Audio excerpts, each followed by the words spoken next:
राधे कृष्ण। आप सभी को मोक्षदा एकादशी व्रत कथा महात्म्य। अर्जुन ने उत्पन्ना एकादशी की उत्पत्ति, महिमा, महात्म्य आदि सुनकर श्री कृष्ण से कहा, हे परम पूजनीय भगवान श्री कृष्ण, हे त्रिलोकीनाथ, आप सभी को सुख व मोक्ष देने वाले हैं। मैं आपको प्रणाम करता हूँ। हे प्रभु, आप कृपा करने वाले हैं, मेरी एक जिज्ञासा को शांत कीजिए। भगवान श्री कृष्ण ने कहा, हे अर्जुन, जो कुछ भी जानना चाहते हो निर्भय होकर कहो, मैं अवश्य ही तुम्हारी जिज्ञासा को शांत करूँगा। हे प्रभु, यह जो आपने मार्गशीर्ष माह के कृष्ण पक्ष की एकादशी के विषय में बताया है, इससे मुझे बड़ी ही शांति मिली। अब कृपा करके मार्गशीर्ष माह के शुक्ल पक्ष में जो एकादशी पड़ती है, उसके विषय में भी बताने की कृपा करें। उसका नाम क्या है, उस दिन कौन से देवता की पूजा की जाती है और उसकी पूजन विधि क्या है, उसका व्रत करने से मनुष्य को क्या फल मिलता है। प्रभु, मेरे इन प्रश्नों का विस्तार सहित उत्तर देकर मेरी जिज्ञासा को दूर कीजिए, आपकी बड़ी कृपा होगी। अर्जुन की जिज्ञासा सुन श्री कृष्ण बोले, हे अर्जुन, तुमने बहुत ही श्रेष्ठ प्रश्न किया है, इसलिए तुम्हारा यश संसार में फैलेगा। मार्गशीर्ष माह के शुक्ल पक्ष की एकादशी अनेक पापों को नष्ट करने वाली है। संसार में इसे मोक्षदा एकादशी के नाम से जाना जाता है। इस एकादशी के दिन श्री दामोदर भगवान का धूप, दीप, नैवेद्य आदि से भक्ति पूर्वक पूजन करना चाहिए। हे कुंती पुत्र, इस एकादशी व्रत के पुण्य के प्रभाव से नरक में गए हुए माता, पिता, पितर आदि को स्वर्ग की प्राप्ति होती है। इसकी कथा एक पुराण में इस प्रकार कही गई है, इसे ध्यान पूर्वक सुनो। वैखानस नाम का एक राजा प्राचीन नगर में राज करता था। उसके राज्य में चारों वेदों के ज्ञाता ब्राह्मण रहते थे। राजा अपनी प्रजा का पुत्र के समान पालन किया करता था। एक रात्रि को स्वप्न में राजा ने अपने पिता को नरक की यातनाएं भोगते हुए देखा। इस प्रकार का स्वप्न देखकर राजा बड़ा ही व्याकुल हुआ। वह बेचैनी से सुबह होने की प्रतीक्षा करने लगा।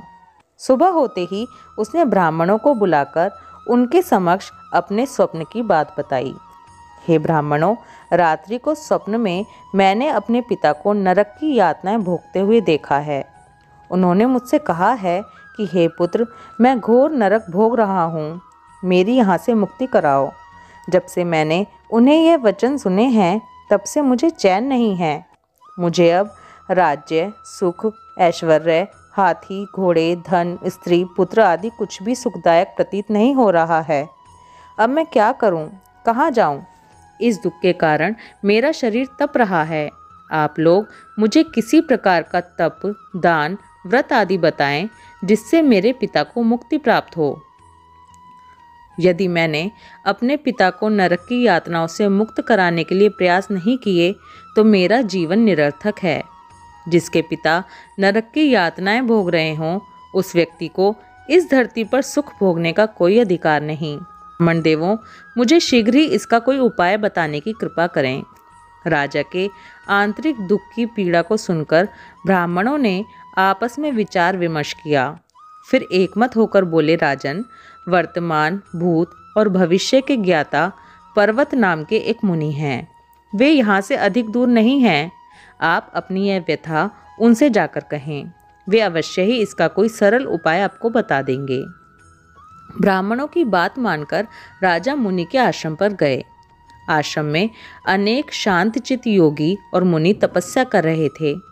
चारों वेदों के ज्ञाता पर्वत मुनि दूसरे ब्रह्मा के समान बैठे जान पड़ रहे थे।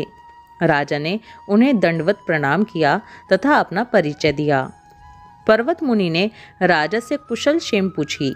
तब राजा ने बताया, हे मुनिवर, आपकी कृपा से मेरे राज्य में सब कुशल है, किंतु मेरे समक्ष अचानक ही एक ऐसी समस्या आ खड़ी हुई जिससे मेरा हृदय बड़ा ही अशांत हो रहा है।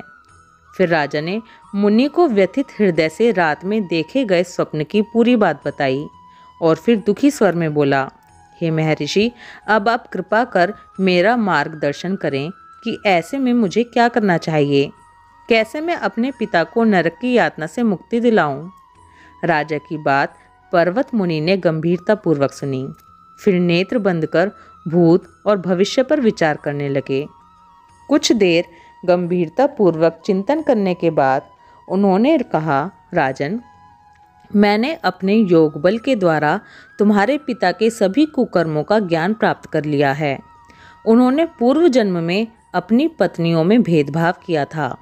अपनी बड़ी रानी के कहने में आकर उन्होंने अपनी दूसरी पत्नी को ऋतुदान मांगने पर नहीं दिया था। उसी पाप कर्म के फल से तुम्हारे पिता नरक में गए हैं। ये जानकर वैखानस ने याचना भरे स्वर में कहा, हे ऋषिवर, मेरे पिता के उद्धार का आप कोई उपाय बताएं, कृपा करें। किस प्रकार वे इस पाप से मुक्त होंगे? इस पर पर्वत मुनि बोले, हे राजन, मार्गशीर्ष मास के शुक्ल पक्ष में जो एकादशी होती है उसे मोक्षदा एकादशी कहते हैं। यह मोक्ष प्रदान करने वाली है। आप इस मोक्षदा एकादशी का व्रत करें और उस व्रत के पुण्य को संकल्प करके अपने पिता को अर्पित कर दें। एकादशी के पुण्य के प्रभाव से अवश्य ही आपके पिता की मुक्ति होगी। पर्वत मुनि के वचनों को सुनकर राजा अपने राज्य को लौट आया और परिवार सहित मोक्षदा एकादशी का विधि पूर्वक व्रत किया। इस व्रत के पुण्य को राजा ने अपने पिता को अर्पित कर दिया।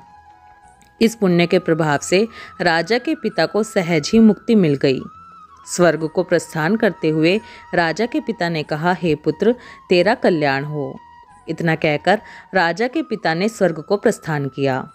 हे पांडुपुत्र, जो मनुष्य मार्गशीर्ष माह के शुक्ल पक्ष की एकादशी का उपवास करते हैं उनके सभी पाप नष्ट हो जाते हैं और अंत में वे स्वर्गलोक को प्राप्त करते हैं। इस उपवास से उत्तम और मोक्ष प्रदान करने वाला कोई भी दूसरा व्रत नहीं है। इस कथा को सुनने या पढ़ने से अनंत फल प्राप्त होता है। यह उपवास मोक्ष प्रदान करने वाला चिंतामणि के समान है, जिससे उपवास करने वाले की सभी मनोकामनाएं पूरी होती हैं। हे अर्जुन, प्रत्येक मनुष्य की प्रबल इच्छा होती है कि वह मोक्ष प्राप्त करे। मोक्ष की इच्छा रखने वालों के लिए मोक्षदा एकादशी का यह उपवास अति महत्वपूर्ण है। पिता के प्रति पुत्र के दायित्व का इस कथा से श्रेष्ठ दृष्टांत दूसरा कोई नहीं है। अतः भगवान श्री हरि विष्णु के निमित्त यह उपवास पूर्ण निष्ठा व श्रद्धा से करना चाहिए। मोक्षदा एकादशी व्रत कथा महात्म्य समाप्त।